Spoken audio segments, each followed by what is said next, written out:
this is an iHeart podcast. Guaranteed human. With no fees or minimums on checking accounts, it's no wonder the Capital One bank guy is so passionate about banking with Capital One. If he were here, he wouldn't just tell you about no fees or minimums. He'd also talk about how most Capital One cafes are open 7 days a week to assist with your banking needs. Yep, even on weekends. It's pretty much all he talks about, in a good way. What's in your wallet? Terms apply. See CapitalOne.com/bank. Capital One, N.A., member FDIC. Running a business is hard enough. Don't make it harder with a dozen apps that don't talk to each other. One for sales, another for inventory, a separate one for accounting. That's software overload. Odoo is the all-in-one platform that replaces them all. CRM, accounting, inventory, e-commerce, HR, fully integrated, easy to use, and built to grow with your business. Thousands have already made the switch. Why not you? Try Odoo for free at odoo.com. That's odoo.com. Brought to you by the reinvented 2012 Camry. It's ready. Are you? Welcome to Stuff You Should Know from HowStuffWorks.com.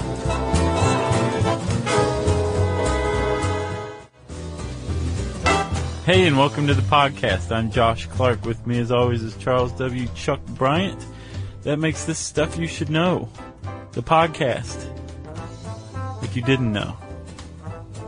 How's it going? It's going great. Your nails are still shiny. I know. I got my first manicure last week, and I went for the clear coat. And I didn't know the undercoat. I didn't know this about Chuck. No, that's an overcoat. Yeah, it's an overcoat. I didn't know this about Chuck, but he bites his nails, so he has very shiny, well-trimmed half-nail stubs. Yeah. Yeah. And little bleedy cuticles. It's like you have some sort of, like, keratin deficiency or something. Let's go with that. But it's very shiny. So, Or like, the keratin you do have is radioactive. Yes. Or I could fake like I have a keratin deficiency. Speaking of faking, Chuck, that's just amazing that you said that word. Because we're going to talk about a syndrome wherein people, perfectly healthy people, or at least who start out healthy, fake their own illness. I know. Bear with me. Yeah? Okay. Have you seen the movie The Sixth Sense? Yeah. Have you seen the television show The O.C.? No. You've never seen The O.C.? No. Oh. I used to be hooked on that show. Really? Oh, yeah. Is that why you got rid of TV? Yeah, I was One like, of the reasons? I can't, it's ruining my life. Right. I can't remember the girl's name in the OC, but she plays the girl in The Sixth Sense who dies and who shows up to Haley Joel Osment's character. Is it Misha Barton, like the, yes. the lead girl? Yeah, yeah. Really? She was the little girl in that? Yes, she was. She had to vomit, and remember, she was like hanging outside of his tent and just scaring the tar out of him. Out of me, too. Well, yeah, but she turned out to be okay. She's just a little upset that her mom was feeding her Pine Sol, right? Right. And she eventually dies. She'd videotaped herself. I hope everyone's seen The Sixth Sense. If you haven't, I'm actually not really spoiling it. There's a way I could spoil it way worse than this.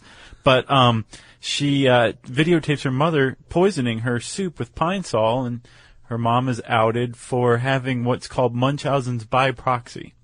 And that's a derivative of what's called Munchausen syndrome, right? Munchausen? That's another way to put it. Yeah, they also call it FII. Have you heard of that? Factitious. Close. Fabricated or induced illness. Where's the other F? Or FII? FII, induced illness. Yeah. Yeah. My brain didn't function correctly. But yeah, you were going to say facetious disorder, which is what it is. Factitious. Oh, is it factitious? Yeah. Oh, I feel like a dummy now. I was like, yeah, it is pretty facetious. I remember when I came across the word facetious, I used it in my everyday vocabulary, or tried to. And but I was reading it in books here or there, and never put the two together. So finally, I'm like, what is that word? And I sounded it out. And facetious. I was like, oh, that's facetious. Oh, yeah. No, fastidious. Is that what you were thinking? No. Oh, okay. It's like facet, like the facet of a diamond. IOUS. And this is fastidious. I've been reading this wrong. Okay. No, this is factitious. Factitious. Man, I'm a dummy. Jerry's in there shaking her head. Should we keep this in? Yeah, I think so. Okay. All right, let's do this. Okay, so this is Munchausen, or as you say it, Munchausen syndrome, is a really mysterious disorder.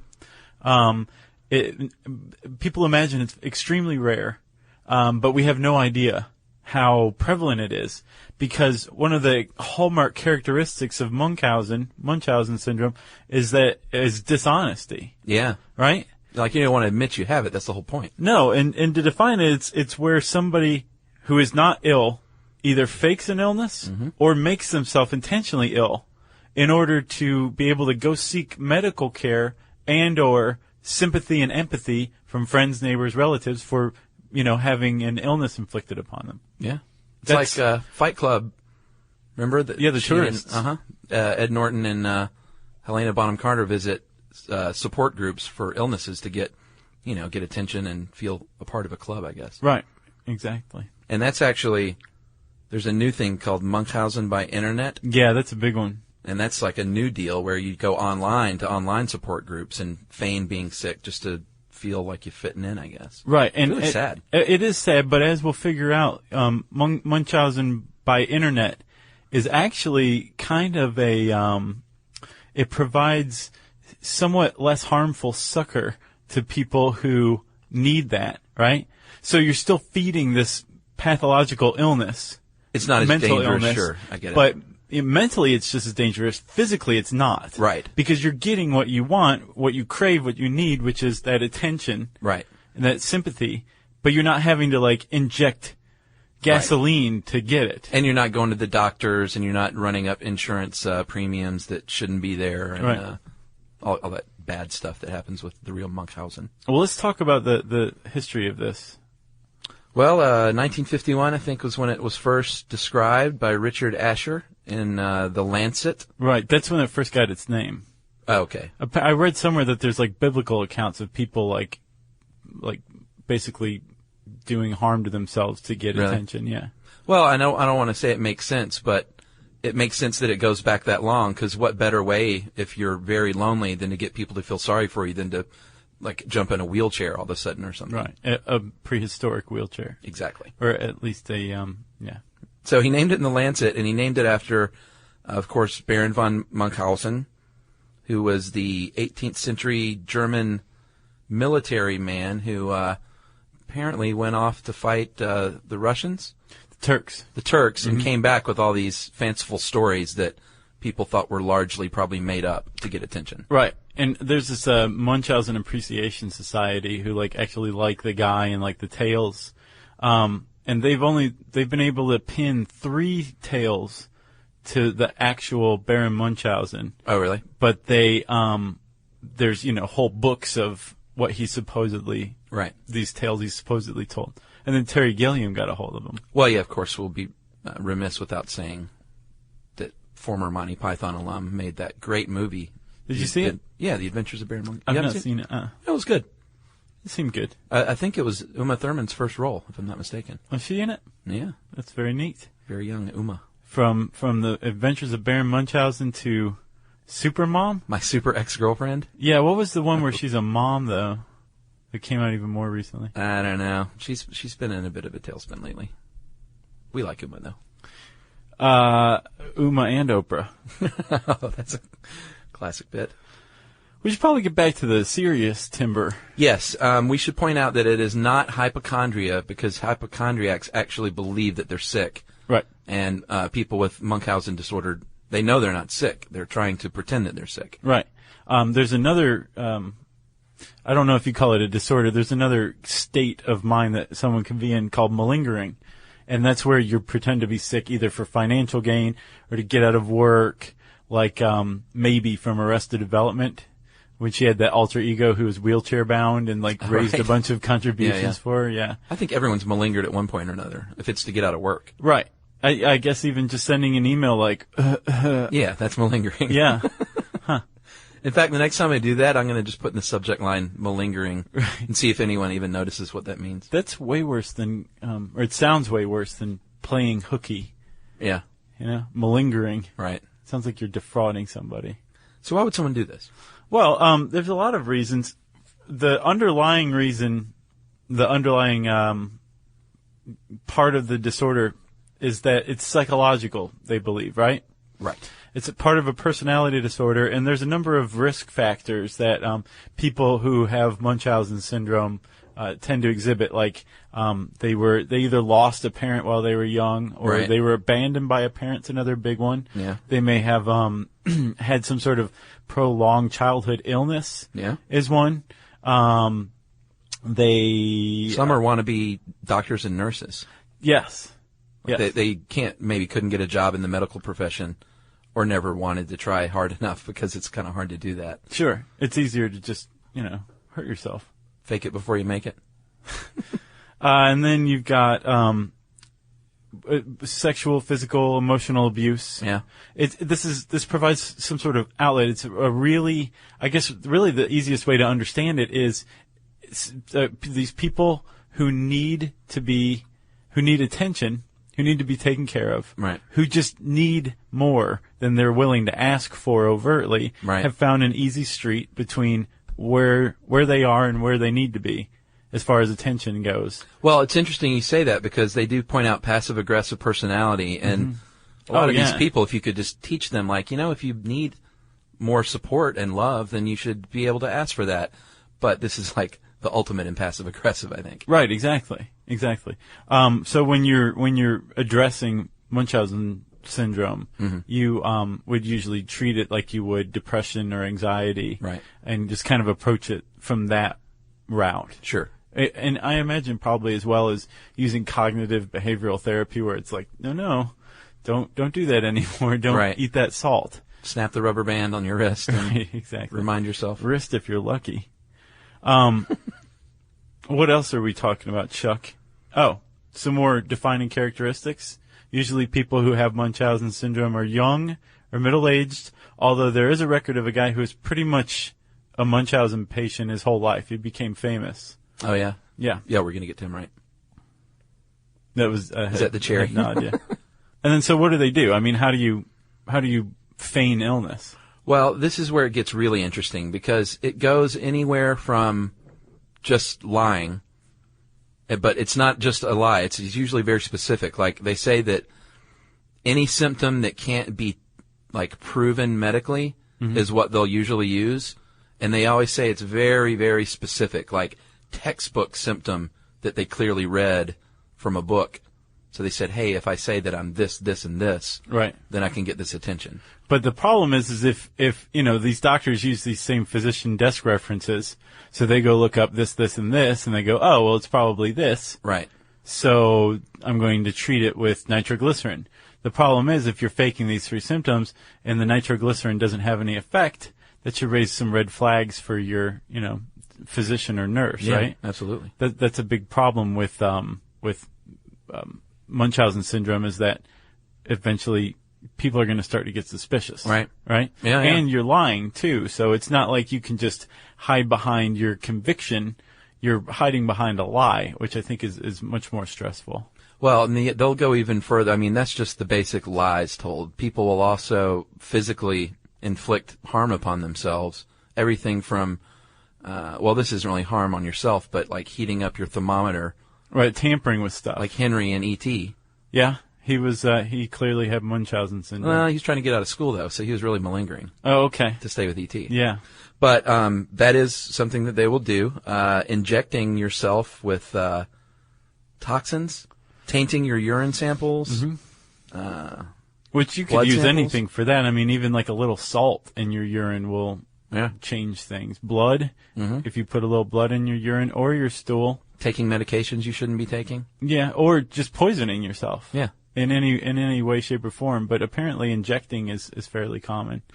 And then you said also when you were talking about feigning illness and choosing specific symptoms, they may also take a different route and choose very broad symptoms like chest pain, or like nausea or something like that. So it could be anything. That'll just tie a doctor up for hours, if not days. Which is what they want, is more and more attention. Right. It's like, oh, you're gonna have to come in tomorrow too. They're probably like, sweet. Right, and one of the reasons that tying a doctor up is just great is because within those hours, this doctor's going to get more and more baffled and order more and more tests. Right. And one of if the doctor's paying attention, he or she would notice that the Munchausen patient is more than happy to do this next test. Mm-hmm. Like, sure, stick that there. Right. Or maybe even suggest it, like, shouldn't you do this test and stick that there? Those are two characteristics or two symptoms of Munchausen syndrome, is that you are very willing, if not eager, to undergo any and every test that they want to do. Whereas most people are probably They're like, do you have to do that? Yeah, I gotta or come like, in are you tomorrow. sure? Is there another thing to do? Right. And then extensive knowledge about tests and procedures and symptoms and the inner workings of a hospital. Those two things should be big red flags if you are a physician and you suspect, you're having kind of trouble dealing with somebody's symptoms. But not because you're dumb, because you're trying everything. Well, yeah. And inconsistency is one thing to look for in your medical history. Mm-hmm. If they say, well, you're in here for high blood pressure, you were in here last year for low blood pressure. Right. So that's a little weird. Yeah. Because I think, I would imagine if you're getting what you need, and especially if it's like a standard kind of pathological behavior where it builds up and up. Like, remember we talked about kleptomania? Yeah. Like the urge just builds up and builds up until it becomes irresistible, and afterwards there's this catharsis and then the guilt or whatever. Yeah. I didn't see it anywhere, but if Munchausen syndrome is like that, one would imagine that you kind of lose touch with your previous lies. Yeah, I would imagine. And you're so. not looking at it as a big picture thing, like, Of I'm your going to do medical this for the history. rest of my life. Right. It's very like, let's do it now and get this done and get this over with. And maybe if they actually sat down and saw their medical history sheet, they'd say, ooh, might need to take this in a different direction. I read an account of a guy who feigned bereavement. It was called factitious bereavement. And he showed up at the hospital and was committed for like 4 weeks because he was grieving over the car accident death of his wife 7 weeks earlier and the heart attack death of his mother 3 weeks earlier. And then he was interviewed. He was giving a family history, and 3 of his 14 siblings had died young from things like throat cancer, some other accident, and another thing. And they started asking this guy more and more questions, and he wouldn't produce like a photo of his wife, and he wouldn't let anybody talk to his family. Right. And they started to get kind of suspicious. Finally, found out who his family was, contacted his mother, who was alive. His 11 siblings were all doing well. He didn't have 14, and 3 hadn't died, and he was never married. Wow. And when they confronted him with this stuff, he just continued to lie and lie and lie. So there's a pathological bent, pathological lying aspect to Munchausen. Oh, yeah. Which is called pseudological fantastica. Wow. Yeah. Well, you brought up an important point, not letting family be involved. That's a big tell, too. If they say, you should probably bring your husband in, and they're like, oh, no, we don't need to involve him. Right. Or he's dead. Yeah, exactly. Yeah. You don't want to talk to him. He's dead. It's not funny at all. Support for the show comes from Public, the investing platform for those who take it seriously. On Public, you can build a multi-asset portfolio of stocks, bonds, options, crypto, and now generated assets, which allow you to turn any idea into an investable index with AI. It all starts with your prompt, from renewable energy companies with high free cash flow to semiconductor suppliers growing revenue over 20% year over year. You can literally type any prompt and put the AI to work. It screens thousands of stocks, builds a one-of-a-kind index, and lets you backtest it against the S&P 500. Then, you can invest in a few clicks. Generated assets are like EFTs with infinite possibilities, completely customizable and based on your thesis, not someone else's. Go to public.com/podcast and earn an uncapped 1% bonus when you transfer your portfolio. That's public.com/podcast. Paid for by Public Investing. Brokerage services by Open to the Public Investing, Inc. Member FINRA SIPC. Advisory services by Public Advisors LLC. SEC registered advisor. Generated assets is an interactive analysis tool. Output is for informational purposes only and is not investment recommendation or advice. Complete disclosures available at public.com/disclosures. Every great idea deserves the power to bring it to life. Meet the all-new Dell XPS laptop, the perfect combination of style, power, and performance, designed to elevate everything you do. With its modern, ultra-thin design, it's as stunning as it is functional. And the battery? It's built to last all day long, from that first sip of coffee to your evening wind down without missing a beat. And when it comes to performance, the XPS doesn't just keep up, it leads the way. Whether you're tackling your biggest projects or bringing your creative vision to life, it's built for editing photos, mixing tracks, and designing masterpieces. Powered by the Series 3 Intel Core Ultra processors, the XPS gives you the freedom to create without limits all day long. The Dell XPS proves there's no need to compromise. Style, power, and reliability come together in one expertly crafted machine. Check out the all-new Dell XPS at dell.com/XPS. So that's Munchausen syndrome. There's a high risk of suicide with Munchausen. Probably accidental suicide. I mean, people that go too far by accident, or they just come to the end of the rope. I hadn't thought about that. I heard come to the end of the rope. That's terrible. Oh, I don't mean it like that. 30 to 70% is what I saw, but I don't know. Maybe it would be accidental suicide. Interesting. I don't even know if there is such a thing. But there's also all sorts of other myriad problems that arise from Munchausen syndrome, right? Like real illness. Like if you're a Munchausen sufferer, happily, you can eventually make yourself like genuinely ill. Yeah. From injecting toxins and stuff. I read another account of a guy who'd suffered a number of amputations, medical amputations. He was missing like pieces of his fingers. He would have body parts removed. Toes. He forced like the doctors to do it. Wow. He would cut himself. He kept a little knife and a little bag of liquid feces on him at all times because his thing was to cut and then smear poop on the cut to make sure it got infected, let it fester, go seek medical attention after it was far too late, and have his limbs amputated, have his extremities amputated. Wow. But apparently the cut and smear is not, he's not the only one doing that. The cut and smear? That's what I've dubbed it. I was about to say if it has a name. No, I just made up the name. Okay. Well, that's what I'd call it. Cut and smear. Well, clearly one of the biggest problems, too, is not just the harm you're doing yourself, but you're tying up doctor's time. You're spending money, if not your money, maybe it's Medicare or whatever insurance carrier you have. It's very wasteful, and it's taking up time doctors have to treat real patients. Yeah. When you need to be treated by a mental health professional is what you need. And a lot of these guys, too, when you're talking about tying up physicians' time, they'll go at times when there's different staff, lesser staff, so like weekend nights, holidays, that kind of thing. So when they tie up, because there'll be different people who haven't met them before and aren't familiar with them. So when they're tying up people's time, they're really tying up their time. Yeah. You know? No good. So that's traditional Munchausen, which is bad. Yeah. But it gets worse. Yeah. Munchausen by proxy. Right. 20 years after the guy, Dr. Richard Asher, coined the term Munchausen syndrome, another guy named Roy Meadows coined the term Munchausen syndrome by proxy. And that one is not as readily recognized as real as Munchausen syndrome. Oh, really? Yeah. Did you run into that? Recognized as, what do you mean? Well, I like proven? Yeah. Yeah.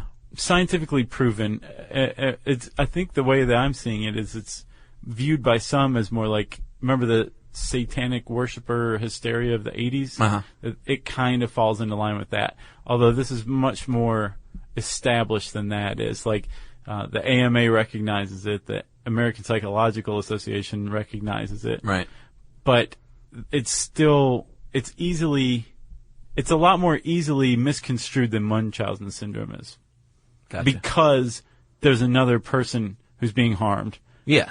And because they're usually children, right? Well, yeah, this is the deal. It's usually children, but not always. It's basically you're a caregiver to somebody, and you are maybe poisoning them. You maybe are smothering them so they develop breathing problems. There's all sorts of awful, abusive things that you can do to bring your child in, and that's when, I mean, you talk about getting sympathy is when you run into a hospital with your baby saying, my baby is sick, my baby is sick. Or even worse, a dead baby.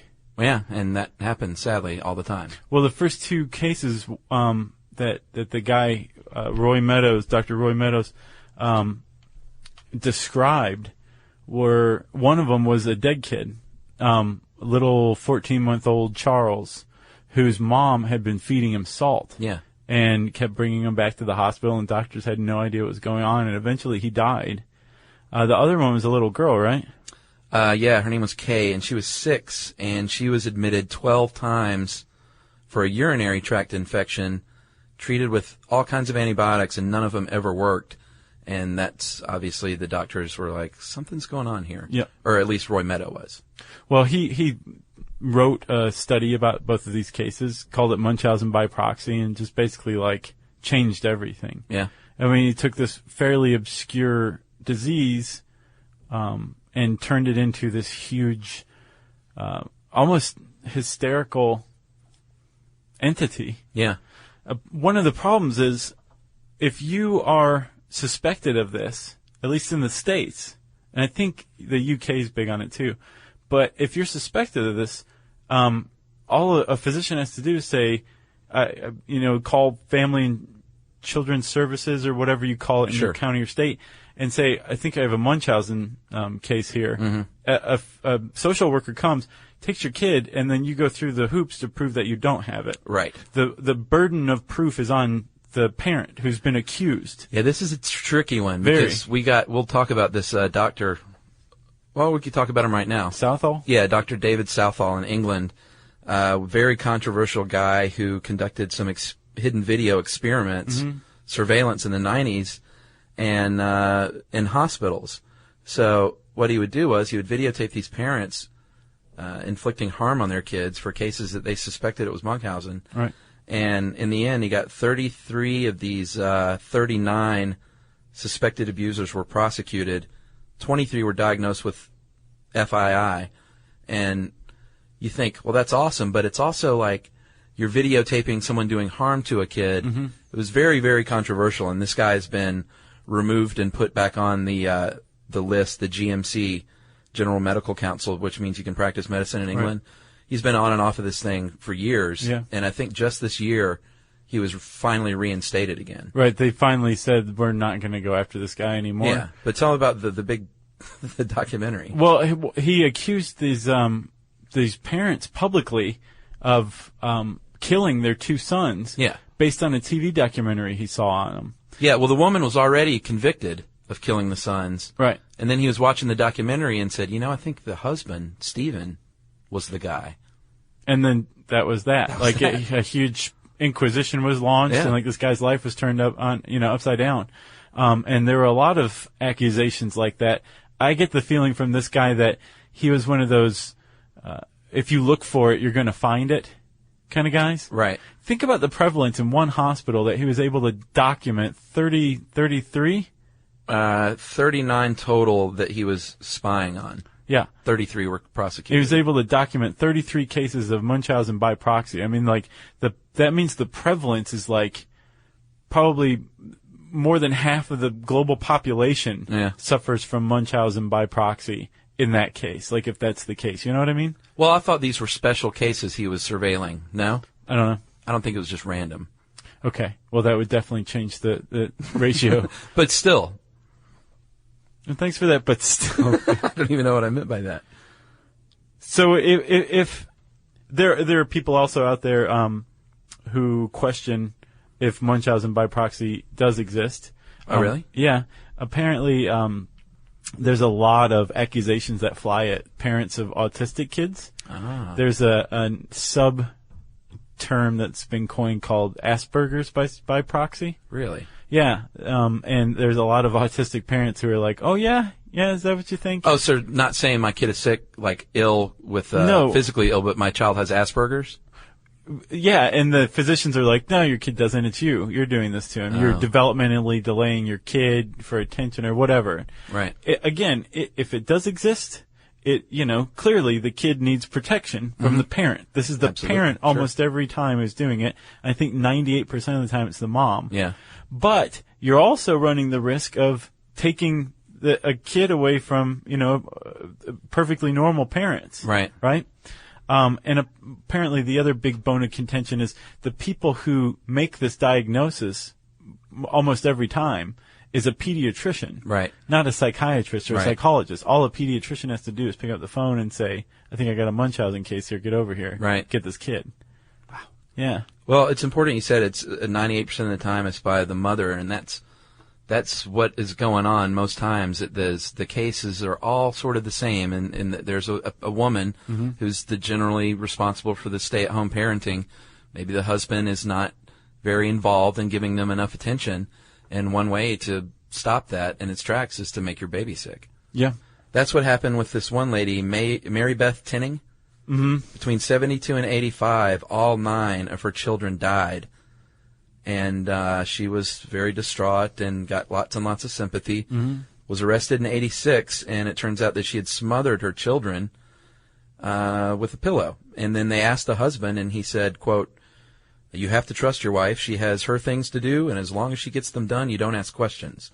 So that's kind of the typical case of this uninvolved husband, clearly uninvolved husband. That's beyond uninvolved. That's like apathetic. Yeah, exactly. Almost. That's allegedly apathetic. Allegedly. And she was convicted for real in 1987 and sentenced to 20 years. And that's one of the saddest cases I've ever heard. There's another one, Juanita Hoyt. SID, sudden infant death syndrome, still is a medical mystery. But there was a time when they thought that it ran in families, and they were hot on the trail of explaining SIDS as like a genetic disorder. Mm-hmm. And it was based on a woman named Juanita Hoyt who had 6 children die between 1965 and 1971. And her primary physician wrote a study that kind of made a name for himself as a career as an expert on SIDS based on this woman's experience. And in the 90s, a local prosecutor heard about this story and was suspicious and started digging around, and it turned out that this lady had killed her kids, all 6 of them. That's awful. But not only had killed her kids, had also derailed the investigation of SIDS. Yeah, exactly. Also raised a lot of questions of what does account for SIDS? Is there such a thing as SIDS? Is it all cases of mothers killing their children? Right. There's a lot of questions about what percentage of mysterious infant deaths are related to, foul play. Well, and that's just a prime example of all the ramifications that Munchausen has. Yeah. Not just on your child, but like diverting the path of medical research. Yeah. And not only that, though, Chuck, again, we keep coming back to, imagine being a parent who lost your kid. You have no idea how, right? And now other people are accusing you of killing your kid. Right. Okay, so Chuck, if the idea that Munchausen by proxy does exist, as I said, is endorsed by the AMA and the APA, what are some of the symptoms of it? By proxy? Yeah. One of the things is that the symptoms don't match the test results. Mm-hmm. One thing is sometimes a caregiver is actually a nurse or works in the healthcare industry. They could be siblings. The child might have died under weird circumstances. Yeah. It's kind of the same as the adult things. There's mysterious, unexplained symptoms that aren't going away. Bizarre medical history. Mm-hmm. All these things are red flags. And there's also, it's prevalent in healthcare workers. Remember with Munchausen syndrome, you wanted to be a healthcare worker? Yeah. In Munchausen by proxy, you may be a healthcare worker. Yeah, I said that. Oh, you did? Yeah. Okay. Well, like the angels of death? Uh-huh. Like, that's a type of Munchausen by proxy. Oh, really? Yeah. Oh, yeah, I guess so. Yeah. People who, kill the elderly. There's a doctor, I think the United Kingdom's most prolific serial killer was a physician who just, dispatched his patients. He was, treating them, but really killing them. Yeah. And he killed a lot of people. Well, speaking of a lot of things, we can't close without talking about William, how do you pronounce that? Michael Hoy? Yeah. He is in the Guinness Book of World Records, actually, because crazy. He had 400 operations in 100 different hospitals to the tune of $4 million, but because it's Britain, it's all subsidized health care. Right. So that's a lot of dough going to this one guy. Mm-hmm. And he didn't have any of these things. He was a Munchauser. Can I say that? I think you can. It's not funny because he eventually died. Well, actually, he just died in a retirement home, so it doesn't really say that he might have died from any of his treatments. Yeah, I wonder, though. Yeah. Was he a Munchauser cut and smear? Cut and smear Munchauser? 400 operations. He was cutting and smearing something. I've got one for you. Let's hear it. So, remember we talked about Munchausen by internet? Yeah. So there was the first description came in the 90s. Obviously, you can't have Munchausen by internet before the internet was around. You'd be very far ahead of your time. But very, very quickly, right off the bat, there was a huge, what was first termed by the New York Times as a hoax. Mm-hmm. There was a little 19-year-old spunky, very positive 19-year-old named Casey Swenson who lived in Kansas. And she kept what the New York Times referred to in 2001 as a weblog. Uh-huh. right? Yeah. Of her battle with leukemia, which she lost in May 2001. And she had this huge following of people who really genuinely cared and were supportive of her and were pulling for her and let her know. And then in May 2001, they went to the weblog and found news that Casey had died. And I don't know who exactly got suspicious, but people started looking at Casey's mother, who actually turned out to be Casey. There was no Casey ever. Wow. This woman just created this whole fictitious character that had leukemia and who died.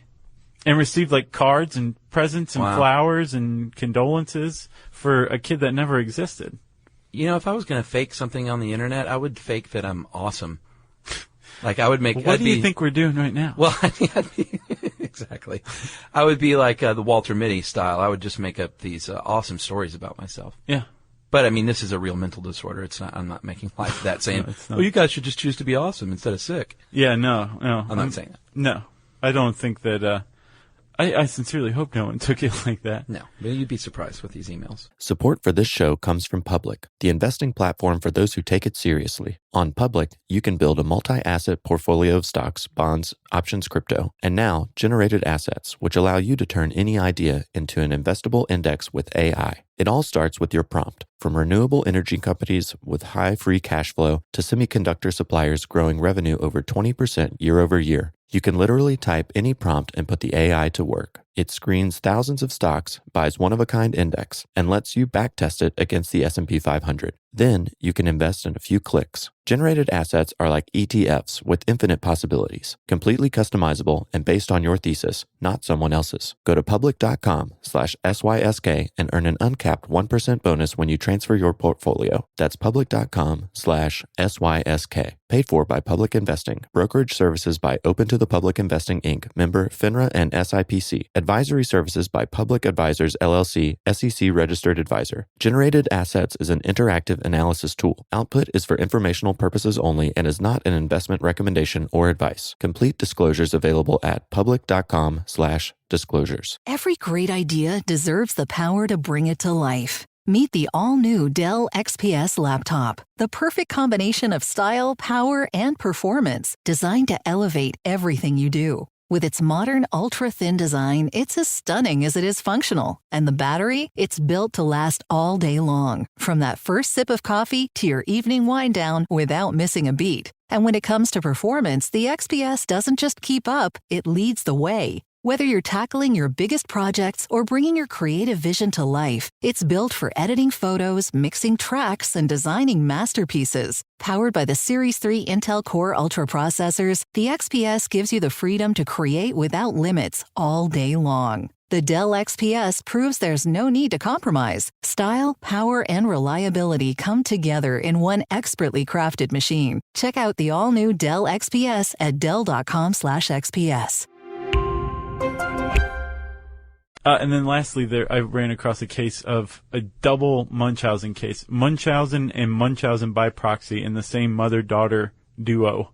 The mother used to inject her daughter, with her daughter's knowledge, with bacteria, and had been doing it for so long the daughter had both kidneys removed and was on full dialysis. So she was in on it too, basically? Yeah, the mother had Munchausen by proxy. And she just had And the daughter was both a Munchausen by proxy victim. And a Munchausen, yes. All right. Well, before you send in emails about the X-Files, yeah, and ER, yeah, and M&M, sorry, Mama. Yeah, all three of them. Here, do your M&M. I'm sorry, Mama. That's all I'm doing. M&M had a lyric that said, "Going through public housing systems, victim of Munchausen syndrome.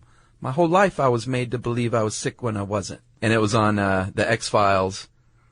They investigated Munchausen by proxy. Yeah, I don't remember that one, do you? Yeah, I don't remember that either. I was always into the real plot line arc of the whole series was okay, with the smoking man and all that. Yeah. And the, Mulder's sister.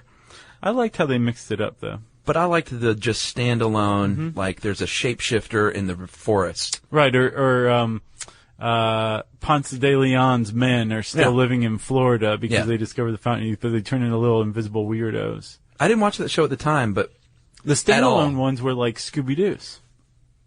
Hint, hint. But I didn't watch that show when it was on for real at all. And then when it went into reruns, Monday through Friday, I watched it, the whole series. In a year. Good. Yeah, it was I really love good. those two. Those movies were pretty good, too. Yeah. Well, that's it for this episode on the X-Files. If you want to learn more about it, type X-Files. Was it X-Files? Munchausen. Yeah. Type Munchausen. You want to spell it for him? Yeah, it's Munchausen. You want to do it again? Munchausen. Is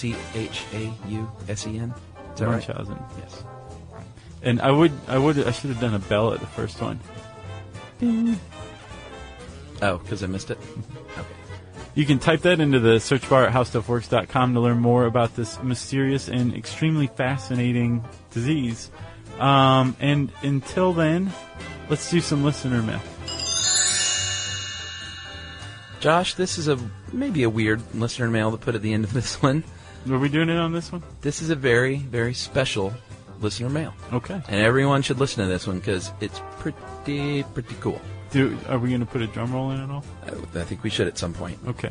Doug lives in North Idaho. Doug and I were riding back and forth last week about fishing, trout fishing.